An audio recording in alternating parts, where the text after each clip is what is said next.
Okay, so the proper fraction can be written as, for example, 3 over x plus 2 or x plus 1 over x square minus 2x plus 2, right?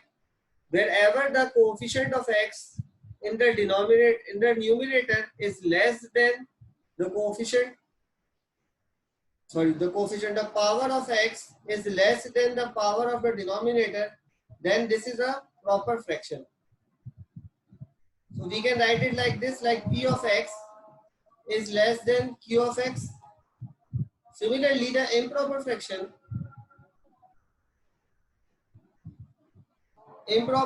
can be written as where the p of x, that is the numerator, is greater than equals to the q of x. So it can be written as like x square minus 7 over x plus 2, or it can be written as 4x plus 3 over 2 minus x. Wherever the degree of x is greater than equals to 2. Okay. Now looking at another thing, for example, in partial fractions, we write p of x upon a of x plus b upon cx plus d, and if it is like a simple thing, like there is a power of x only, single power of x, it can be written as a over ax plus b plus b over cx plus d. So how it will be done? For example, let's have a look at a question. The question says x minus 2 divided by x plus 3, x minus 4 in terms of partial fractions.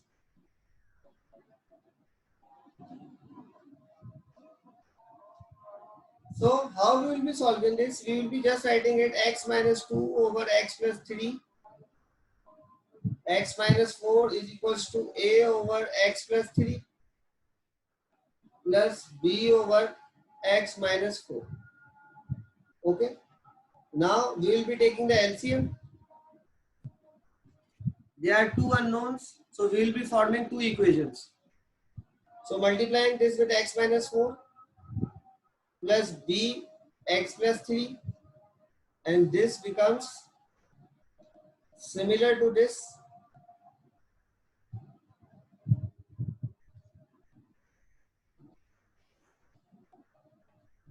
Right? This and this is cancelled. Now we are left with this equation equals equal to this equation. Okay.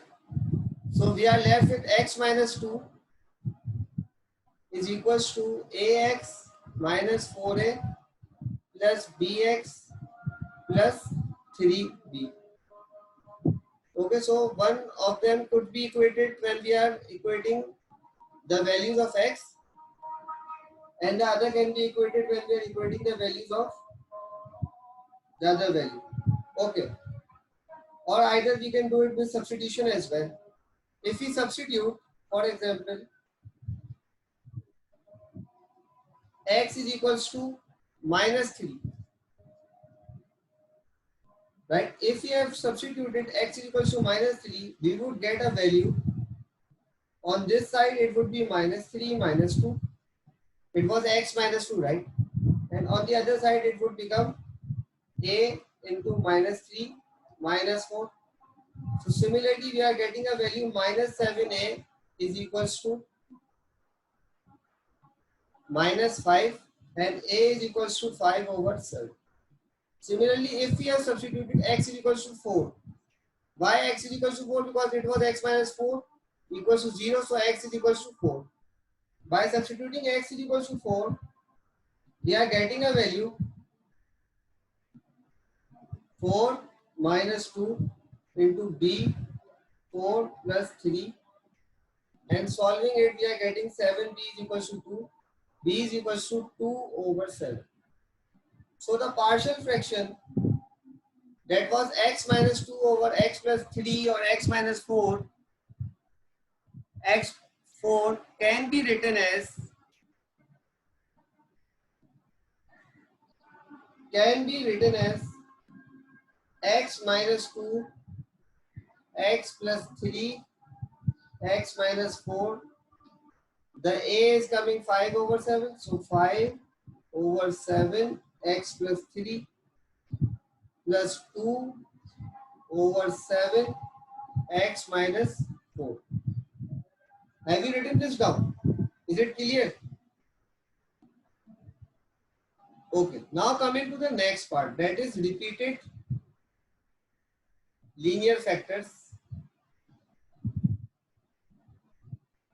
in the denominator. Now this is the tricky one because it takes a lot of time. Okay. What we have to do whenever there is a repeated fraction. So we will be expressing it like p of x upon ax plus b, for example, power n. So how we will be writing it down? We will be writing it down like a over ax plus b plus b over increasing the power ax plus b power 2. Continuing it further, numerator upon ax plus b power n. But when we are about to solve it, takes a lot of algebraic expressions to solve it, so it takes time. Okay. So going further, so I am writing it down 3x over x plus 2 into x minus 2 square. It can be written as it is equals to a over x plus 2 plus b over x minus 2 plus c over x minus 2 square. Since this is the value x plus 2 is here and x minus 2 square, so the LCM is, if I am going to write the LCM, it is x plus 2 and on the top of it, it is x minus 2 whole square.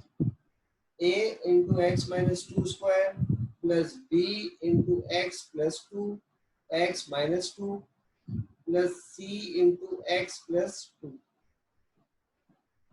Okay, now putting the values, we are left with, if I substitute x is equals to minus 2, so this part, this becomes 3 into minus 2 is equals to a into minus 2 square.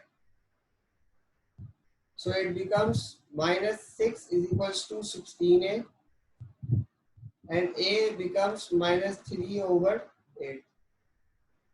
Are you getting my point? Similarly, if I substitute x is equals to 2, so 3 multiplied by 2, it becomes c 2 plus 2. So 6 is equals to 4c, c is equals to 3 over. Now what will be the third thing that we will be substituting? We will be substituting x is equals to 0. So since when we substitute 0, 3x, 3 times 0 is 0, it becomes a minus 2 square plus b into 2 into minus 2 plus c. Now why we substituted x is equals to 0? We substituted x is equals to 0 so that the value of b doesn't become 0, right? Because b was being multiplied with x plus 2 and x minus 2, right? So since we did not want it to become 0 because we wanted to solve for b, so that's how we substitute x is equals to 0. So now substituting x is equals to 0, we are putting the value, we are solving it. 0 is equals to a into minus 2 square, okay, minus 4b plus 3 over 2 into 2. So 4b is equals to minus 3 over 2 plus 3, and solving it further, we are getting a value b is equals to 3 over 8. So now we have found all the three values. We have a, we have b, and we have c. Remember that for b, we did put x is equals to 0 because otherwise it was becoming 0. So we want to equate for b, that's why we have to put the value of 0 on our own. Otherwise, the two roots were taken from the equation. Now we can write it like this: 3x over x plus 2 x minus 2 square is equals to minus 3 over 8x plus 2 plus 3 over 8x minus 2 plus 3 over 2x minus 2 square. This is our final answer. Unfortunately, this is the end of this class. We will be having another class and we will be giving you the schedule. So we will be continuing it further with irreducible quadratic fractions in the next class. Okay, we will be continuing further in the next class. The timetable will be shared with you. Please give your suggestions in the chats that what topics do you want so that that topic would be covered. Today we started off with partial fraction.